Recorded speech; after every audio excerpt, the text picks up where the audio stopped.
South Africa is a consumption-led economy, good or bad, I don't know. But the point is that the state of the South African household is incredibly important to the future of the South African economy. This is something that's quite new. I think it was introduced last year. We have focused on it before on Power Lunch.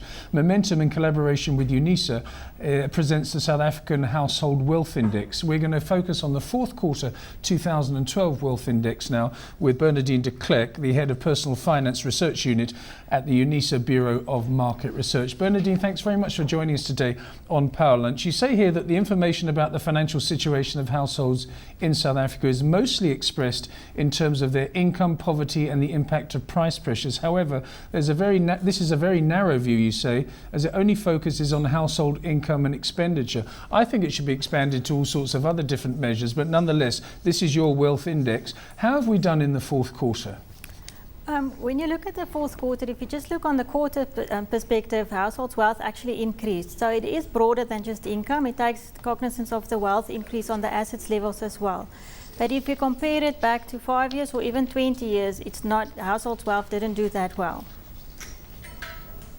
No, in fact, you go on to say, I mean, the first couple of points you say, collectively South African households experienced a second consecutive quarterly strong increase in the value of their nominal net wealth. And the key word there, I think, Bernardine, is nominal. And but then you say that afterwards, the point number 5, when expressed in real terms, and this is really startling. Yeah. The picture changes somewhat, yeah. And we're not any better off than we were in 1975. Yes, I think, and that was the whole purpose of our exercise. We wanted to have a true or reflective perspective of what's happening on the wealth side. And we did some analysis on the impact of inflation. And I think it's important on the financial planning issues that we talk about. We hear a lot of consumers of households not saving. And this was basically a reality check for them to say they need to save in assets that are exceeding the returns based on inflation. And that we saw didn't realize in the last 30 years already, that households were actually worse off than they were. But we must also take into account the effect of the recession that was that took growth of the last 5 years. We lost that. So although it was trajectory improving, if we didn't have the recession, we need to recover that losses.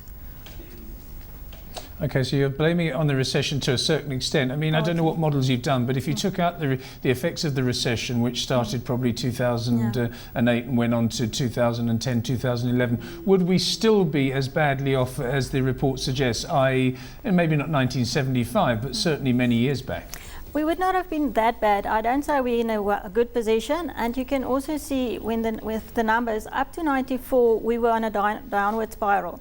Since 94, due to a host of reasons, there was actually a positive growth, but it's not an astounding growth. So it's no way that we would have been out of the woods if it were not for the recession. We would have just been slightly better off than what we currently is.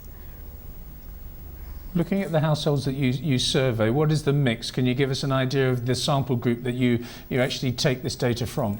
This data is not from actual surveys. We do two sets of analysis. This one we do a lot of on the macroeconomic numbers and the secondary data provided by the Reserve Bank, by the National Credit Regulator, etc. So from that we compile this index, but the drivers of the index is the JSE, the growth in the JSE, inflation, consumption, expenditure, etc. So from that we compile this quarterly index. And on the other financial wellness index, we do sample households once a year, focusing on the disaggregation of the asset composition. So that would be only released in about 2 months' time. But this quarterly is a reflection of the macroeconomic position.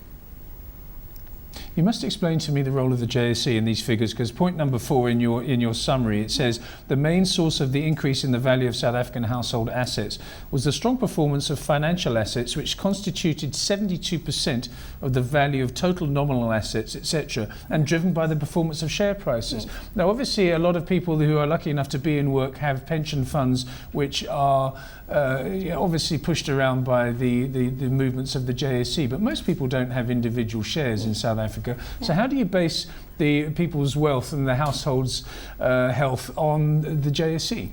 As I said, the South African Reserve Bank provides us with a lot of information on household level, and they compile a household balance sheet on an annual basis.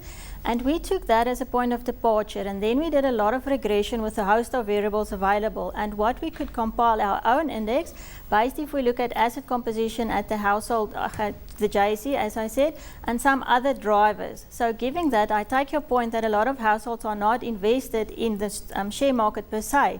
But if you look at the household composition of the balance sheet, the majority of that assets is financial assets, and then the lesser part is residential property, where we had a few years ago residential property with the majority, the composition of the balance sheet. So for those that do have assets, and we're talking about general numbers here, not on the specific levels, financial assets is the core segment of the asset classes, and that is why the JSE had such a huge impact on the position of the financial assets balances. But Nadine, no matter what way we look at it, we aren't any better off than we were in 1975 by your measure anyway. Yes. And you seem to focus a lot on saving and a lot on retirement. Can you overestimate how important it is for us to save for our retirement? I think you cannot overestimate it. I think it is imperative, but I think it's important, as you just said, there's a lot of people that are invested in stock exchange via their pension funds.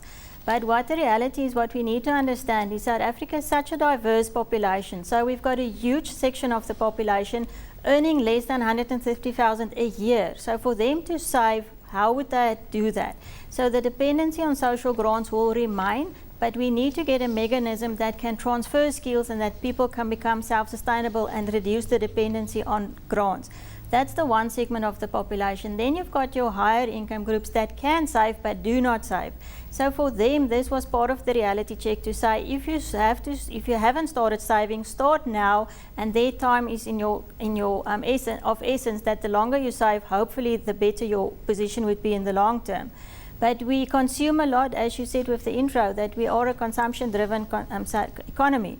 So currently a lot, we would rather consume than save, and we need to change that mental framework of consumers to start saving.